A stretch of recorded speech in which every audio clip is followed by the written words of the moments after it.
loro di partenza. Allora, sì, una precisazione, giusto per non generalizzare. Allora, una cosa è l'ANCI nazionale, che sta per Associazione Nazionale Comuni Italiani e ha sede a Roma, è un organismo che rappresenta tutti i comuni veneti. Altra cosa è l'ANCI Veneto. Si rifà a quanto diceva Massimo Bitonci. Ogni regione ha la sua ANCI e l'ANCI Veneto per statuto rappresenta i comuni veneti, quindi noi cerchiamo come rappresentanti dei comuni veneti di rappresentare quello che è il sentire comune. E soprattutto in merito al fenomeno migratorio che è in atto, noi abbiamo espresso tutte le nostre riserve e abbiamo criticato la gestione che è stata fatta fino adesso, soprattutto per quanto riguarda i tempi, il fatto che non venga permesso che siano obbligatori i lavori che devono svolgere i migranti, i profughi che vengono ospitati, e il fatto che ci debbano essere comunque più commissioni che poi alla fine devono esprimersi sul riconoscimento o meno dello status di profugo. Quindi noi abbiamo posto tutta una serie di questioni. Il decreto Minniti non dice che... Sì, stiamo a vedere. Quindi noi abbiamo sollevato ormai da 2 anni che stiamo sollevando tutta una serie di questioni, perché al di là di tutte le riflessioni che noi possiamo fare, immigrazione, importazione, esportazione, poi il problema concreto ce l'hanno gli amministratori e i cittadini sul territorio. Infatti quello che io ritengo comunque non giusto, il fatto che si faccia sempre la morale agli italiani e agli amministratori italiani, gli amministratori locali soprattutto, da parte dell'Europa, da parte delle organizzazioni non governative, sul fatto che non vogliono accogliere. Non è che non si sta dicendo questo, si sta dicendo che così non è possibile. Con il messaggio che si sta continuando a dare del paese a porte aperte, per cui qualsiasi persona arriva deve essere accolta, negli altri paesi non è così. È questo che noi stiamo continuando a dire come messaggio, perché poi il problema ce lo ritroviamo sul territorio. Allora, vedere questi ragazzotti che passeggiano tutto il giorno o nelle aree pubbliche non va bene, non è giusto, non è equo nei confronti dei nostri cittadini che pagano le tasse. È una banalità? Non è una banalità, è un comune sentire quello che sentono gli italiani. Siccome gli italiani rappresentano il popolo sovrano, allora è questo che stanno sentendo in questo momento storico, che non va bene. Quindi al di là del messaggio che si vuole dare che bisogna essere accoglienti, è chiaro, ma non è che il Veneto mi vada all'estero e viene mantenuto, perché è vero che i 35 euro vanno alle cooperative, ma comunque il profugo mangia, beve, non fa niente tutto il giorno, non è etico, non è corretto, non va bene per noi italiani, non va bene neanche per il resto dei popoli europei, tanto è vero che solo l'Italia si trova a dover affrontare questo problema. Ma non quindi è etico tutti ci fanno la morale, tutti ci fanno la morale, però nessuno alza un dito. E quindi si trova l'amministratore locale, il cittadino, ad avere il problema da gestire poi quotidianamente e concretamente. Allora, il fatto di trovare una soluzione, ribadisco il concetto, l'accoglienza diffusa, così, sparpagliare sul territorio, mantenere magari per 2 anni le persone e dopo dirgli che cosa? Vai, sei libero dopo 2 anni. Cioè, voi capite che una persona che è rimasta qua, magari sapendo anche poco l'italiano, trova lavoro. Ma se non si trova lavoro nei centri per l'impiego, neanche per le persone che hanno delle competenze, arrivano queste persone magari da qualche villaggio sperduto dell'Africa, sanno il dialetto africano, magari spiaccicano qualche parola di italiano e secondo voi si riesce a trovare in questo momento storico un lavoro?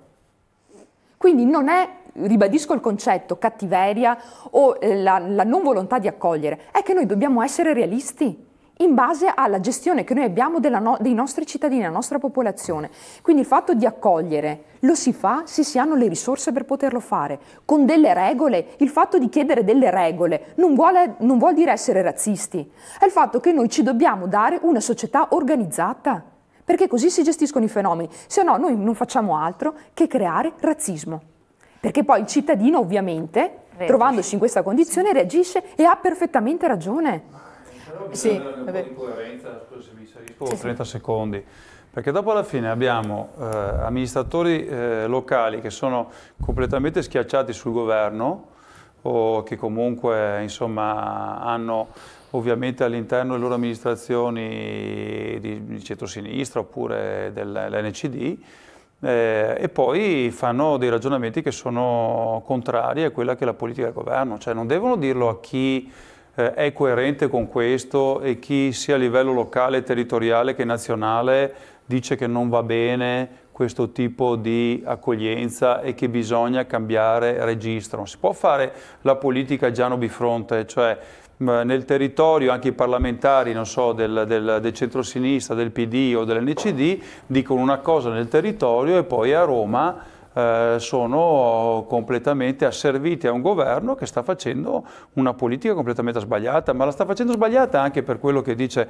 Don Albino Bizzotto, o che dicono anche agli rappresentanti delle varie associazioni che lavorano e che si prestano a fare questo lavoro puntuale nel territorio di accoglienza. È completamente sbagliata e il problema viene proprio dalla politica di tipo governativo. Uno, perché non si fa rispettare a livello europeo, assolutamente, quindi accetta quasi supina, ogni tanto magari alzando la voce, ma supina quello che sta succedendo. Seconda cosa, perché questo tipo di sistema, soprattutto quello che mira a non bloccare le partenze, ma ad andare quasi a prenderli sulle scorte del Nord Africa, e lo dico senza nessun tipo di risentimento di carattere personale, ha provocato migliaia di morti.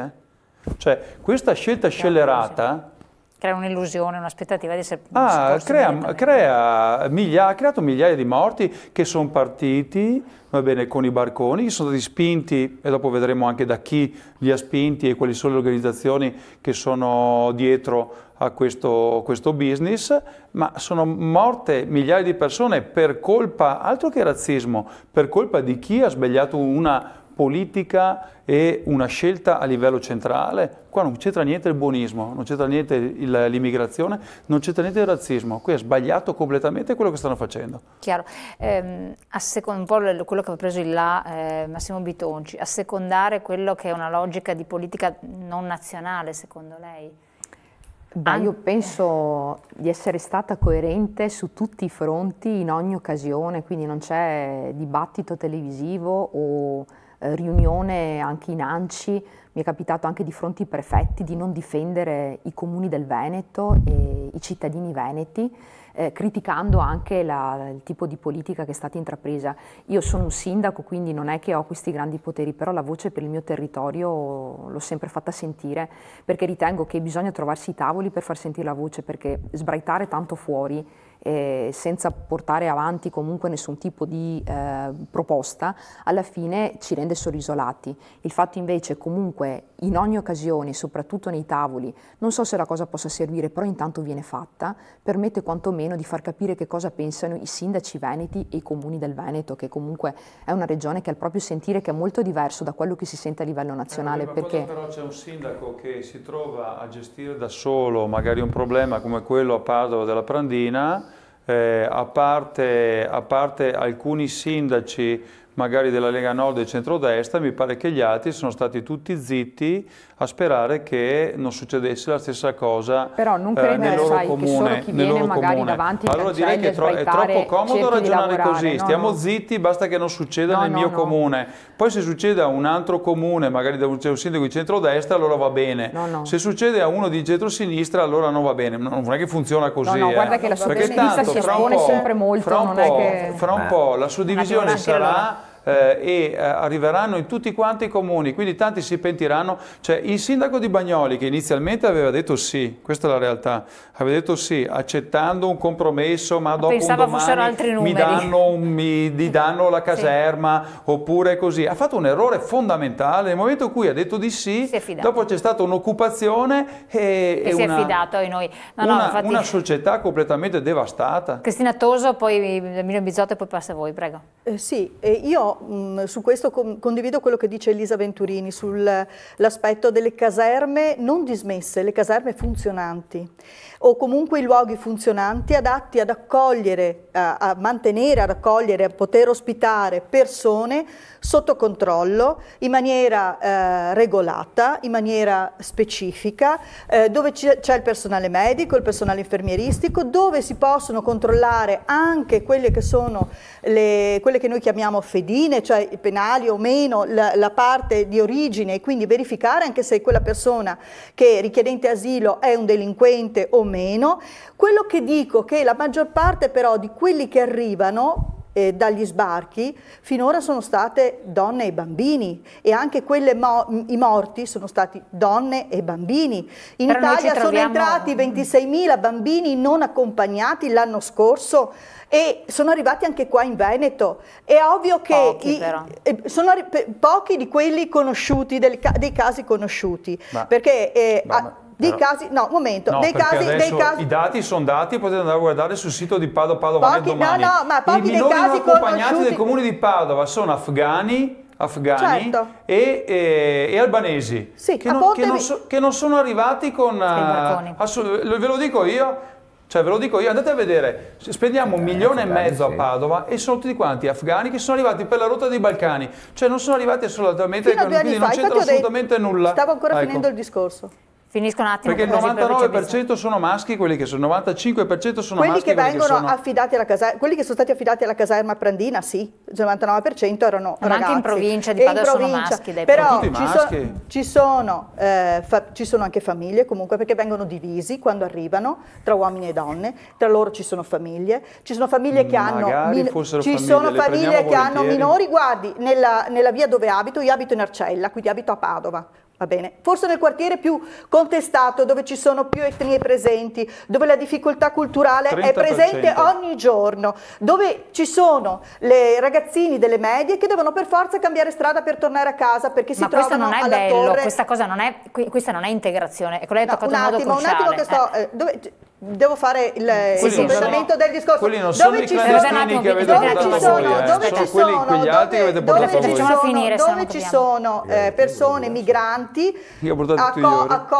accolte in precedenza, che troviamo sotto la Torre di San Carlo in pieno giorno, ed è vero, al sentire dei cittadini è un sentire di fatica, perché ci si sente con gran poca sicurezza in città da questo punto di vista. Quando ci si trovano i crocicchi di questi ragazzi che per vivere, perché dopo tanto tempo che rimangono nella città e rimangono senza uno status per cui non hanno la possibilità di comunque di farsi delle competenze, di poter essere integrati all'interno del mondo del lavoro, per quando uno è in stand-by, è come non ci fosse, c'è per mangiare e dormire, ma vivere non è mangiare e dormire, dare dignità alle persone. La coerenza prima di tutto. È che dare dignità alle persone, bisogna mettere nelle condizioni di poter arrivare allo stesso livello degli altri per poterli integrare. E sotto la parola integrazione, purtroppo, non è la società che vogliono i padovani. Il Veneto, io direi piuttosto, è la vostra società, purtroppo. Non c'entra destra e sinistra, non c'entra questo punto di vista. Purtroppo tutto il Veneto,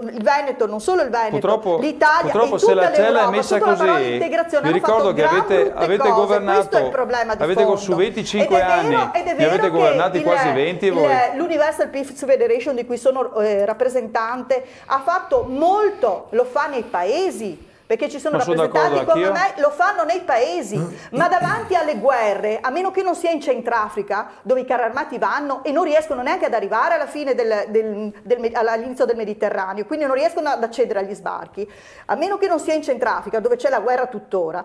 È ovvio che dove ci sono le guerre più profonde, più faticose, quelle dove ti fanno i genocidi con bombardamenti, perché di questo che stiamo parlando, poi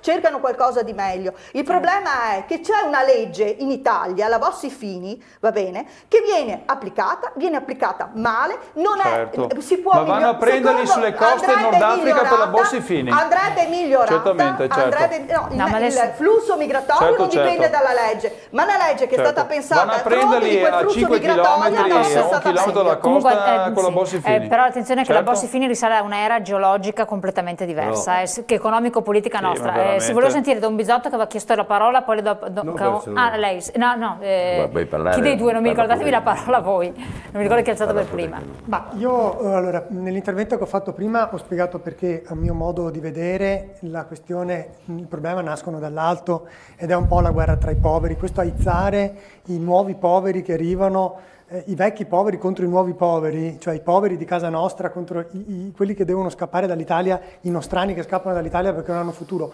contro quelli che vengono qui partendo da un posto ancora più diciamo devastato del nostro, non è che faccia molto onore alla classe dirigente politica nazionale. Comunque io però volevo entrare a parlare e rispondere, perché scommetto che da casa fino adesso non è che si è capito un granché di come devono essere gestiti questi flussi, per rispondere alla domanda che era originaria di questo incontro, no? Arrivano questi 400, che fare?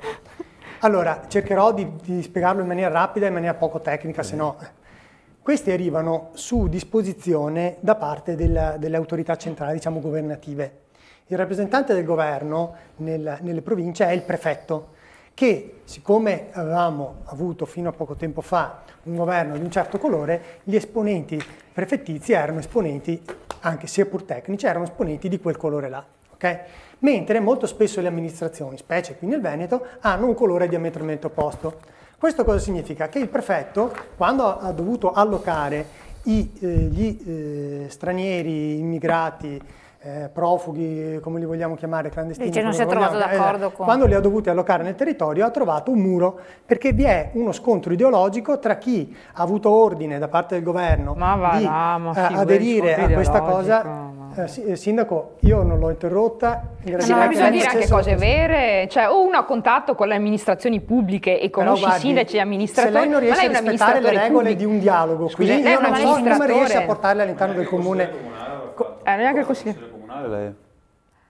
Io sono avvocato, mi occupo di diritto dell'immigrazione, non sono un politico. Anch'io sono dottore commercialista, però ho fatto il sì, anche gli altri hanno titoli di studio, non è che siamo qua a confrontarci. Lo vuole spiegare lei? Lo vuole spiegare lei oppure riesco a parlare? Non ho capito perché io non ho capito perché. Facciamo finire il discorso, se no non riusciamo a capire. Abbiamo lavorato nel territorio noi, non è che stiamo qua. Io non capisco perché quando no, adesso un attimo solo finisca. Ha parlato il dottore e quando ha parlato il sindaco io non ho interrotto, mentre adesso parlo io e bisogna che mi si interrompa. No, lei deve finire il discorso dicendo che non è vero. Se non è vero poi spiegherà che cosa sto dicendo che non è vero. Quello che devono eccepire. Bene, allora io sto dicendo che il sindaco deve allocare, che c'è una differenza il prefetto deve allocare, il sindaco ha detto di no, il prefetto li ha messi dove ha voluto lui e dove li ha messi in centro a Padova. Probabilmente una maggior collaborazione, così come il dovere istituzionale richiederebbe, tra l'organo prefettizio e l'organo esponente delle rappresentanze locali, cioè il sindaco, avrebbe probabilmente portato un'allocazione, una sistemazione diversa dei profughi e non piazzati su un bene pubblico. Lei l'avrebbe messo io su un bene ripeto pubblico. Che non l'ho interrotta, gradirei, visto che parlo un altro minuto, che lei non mi interrompa. No? Allora ci dica, io gradirei lei che lei con la non mi collaborazione del prefetto l'avrebbe messo, la collaborazione vuol dire che io non sono qui a rispondere alle sue domande, dottore.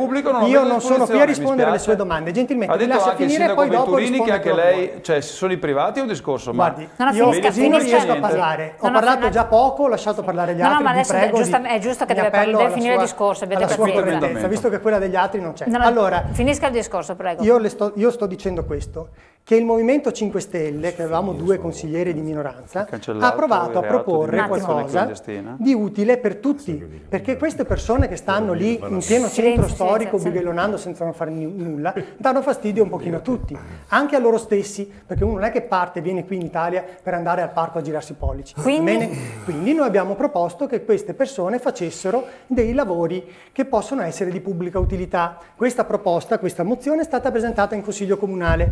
A destra e a sinistra è stato detto di no. A destra perché noi con questi qui non ci vogliamo sporcare le mani. A sinistra perché? Ma vuoi fare lavorare, vuoi dare un limite a questa gente qua che deve poter fare quello che vuole. Per poter l'approccio ideologico bisogna essere assicurati. L'abbiamo spiegato 1000 volte questa cosa, non è facile far lavorare le persone perché devono essere assicurate, ci vuole un responsabile, adesso c'è il decreto non possono essere gratuito. C'è una legge dello Stato, quindi evidentemente i problemi si sono Variati ha fatto così. Il sindaco Variati a Vicenza per poter far lavorare non è funzionato, anche i nostri sindaci è durato una settimana, che quello che so io è durato una settimana. Quindi concludendo il discorso, erano in 10, 7, 8, 6, 5, 4, 3, 2, 1, a 0 ha chiuso il progetto. Facciamo chiudere il discorso che poi deve parlare Don Bizzotto. Sì, ho finito, davvero ho finito. Quello che è il riassunto di questa vicenda è questo qua. Purtroppo l'approccio ideologico e di parte, di partito, non giova per risolvere i problemi. Quindi dice c'è la politica che il Movimento 5 Stelle, avendo le mani libere da un approccio ideologico e da un approccio di schieramento, può utilizzare l'intelligenza e il raziocinio per trovare le soluzioni migliori nel momento più opportuno. Cosa che purtroppo sia da una parte che dall'altra nel corso di questi anni non abbiamo visto fare. Chiarissimo. Don Bizzotto. Ma io vorrei che ricordassimo un pochino da quando è cominciato tutto questo movimento, che non è soltanto adesso, e come le leggi sono arrivate sempre dopo, nel senso che abbiamo regolarizzato i flussi, abbiamo fatto in modo di avere una sanatoria, abbiamo tentato di collegare dal punto di partenza dove arrivavano, ma la realtà non è una realtà che gestiamo noi altri. Io non riesco a capire come pensate che sia possibile che noi abbiamo in mano la capacità di regolarizzare questa cosa qua. È qualcosa che siamo in un mondo globale, questa gente qua col telefonino e ormai con i WhatsApp, che robe lì, conoscono la realtà attraverso forme che non conosciamo noi altri, cioè le nostre ma anche loro. E allora io la domanda che mi faccio è: com'è che faccio? Perché io credo sia giusto, doveroso criticare. Fare concentrazioni di gruppi diventano una realtà sociale ingovernabile e brutta, perché la regola non è perché uno fa il gioco. Se io non so dove andare e sono da solo e faccio una passeggiata, io sono un ragazzone con gli occhiali da sole che fa il perditempo tutta la giornata, ma non è mica detto questo che cercano, non lo cercano mica questo. Allora proviamo a pensarci, perché per esempio nella zona di Bergamo alcune esperienze sono andate molto bene. Prima si parlava dello SPRAR. Perché non funziona lo SPRAR inteso come distribuzione regolamentata con le amministrazioni e non lasciata soltanto a privati che fanno un'azione di buonismo? D'accordo, sono pienamente d'accordo, ma perché non funziona lo SPRAR? Secondo me, perché anche il governo, non è che il governo riesca a decidere lui a fare quelle cose. Va in Libia e si mette d'accordo con 14 organizzazioni per fermarli là. Perché il governo dà un sacco di soldi in Turchia a Erdogan. Ma perché secondo lei non funziona? Pur essendo Erdogan certamente un esempio di grande democrazia oggi, no? Eppure facciamo questo. I flussi non si sono fermati in Grecia perché la Grecia è in crisi, sono andati in Grecia e la maggioranza dei flussi, quando abbiamo bloccato di qua, è andata di là. Vuol dire che la realtà è molto superiore a quello che possiamo fare noi altri. La seconda cosa, guardate che i clandestini, quasi tutti i migranti, quelli che sono regolarizzati in Italia, quasi tutti sono passati prima per la clandestinità. Dopo sono regolarizzati con le sanatorie e con la regolarizzazione dei flussi. Chiaro. E allora io non riesco a capire. Credo che fra 10 anni, 15 anni saremo ancora qua a scontrarci. Speriamo di no. Ma quella gente che gira e che fa la realtà diversa qua, ci sarà. Ma c'era anche un mercato del lavoro anni fa che andava. No, ma io infatti ho detto, ne stiamo parlando di aree geologiche, proprio con la legge Bossi-Fini purtroppo si rifà un periodo... Una delle critiche che sono d'accordo con Bitonci, con Massimo, una delle critiche è che l'Europa si è sfilacciata. Abbiamo fatto noi i muri in Ungheria, anche in Germania c'è stato un rientro, in Austria, in Francia in fondo con Inghilterra, abbiamo fatto noi i muri. Quindi la Francia ha reagito a modo suo, ha combinato quel che ha combinato. È vero che non c'è stata una politica europea, è vero che Dublino non ha funzionato. È ridicolo che le navi finlandesi o svedesi ci scaricano i migranti sulle nostre coste, cioè è una cosa veramente incredibile. Con Frontex. Certo, se ne lavano le mani. Cioè questi vengono qua nel Mediterraneo per scaricarci i migranti che tirano su a 5 km dalla costa. C'è una presa in giro sapendo benissimo che loro non se li sarebbero mai presi. Il problema del fenomeno però rimane. Certo, è vero, io critico anch'io, sono d'accordo anch'io a criticare, però il fenomeno rimane, è molto più grande di noi altri. Appunto, alla luce di questo, siccome il fenomeno rimane... Due cose. Non mi dica di nuovo tagliare. I richiedenti asilo aumenteranno, visto che non lo vogliamo per chiamare profughi. Perché? Perché finché ci sono navi che aspettano di riempirsi, loro arriveranno. Togliamo i soldi alle navi, non ci sono più navi. Lei ha detto una cosa, non riescono a come è vero che il sistema funziona, Albino, come è vero che funziona il discorso di tutta l'informazione che abbiamo adesso, diamo un messaggio. In senso contrario, guarda che non passiamo più, è inutile che parti da casa, caro cugino. Chiaro, no? C'è un messaggio chiaro. 2. Sul territorio, che bisogna vivere nel territorio, essere onorevole non vuol dire non essere nel territorio, essere consiglieri comunali forse un po' di più, ma io che in questo caso tra l'altro sono a casa per malattia, sono nel mercato tutti i giorni. Sa il problema che sta creando anche psicologico con le persone nostre? Il pensionato che ha lavorato, che non riesce neanche ad andare in pensione, oppure va in pensione quasi per sbaglio perché si apre la finestra, con 800 euro, 700 euro ha lavorato 40 anni, ti dice, caro onorevole, perché gli date 35 euro al giorno pari a 1000, non gli date, perché poi gli date che non gli vanno a loro, che va alla cooperativa, perché spendiamo tutti questi soldi quando mi fate vivere con 550 euro?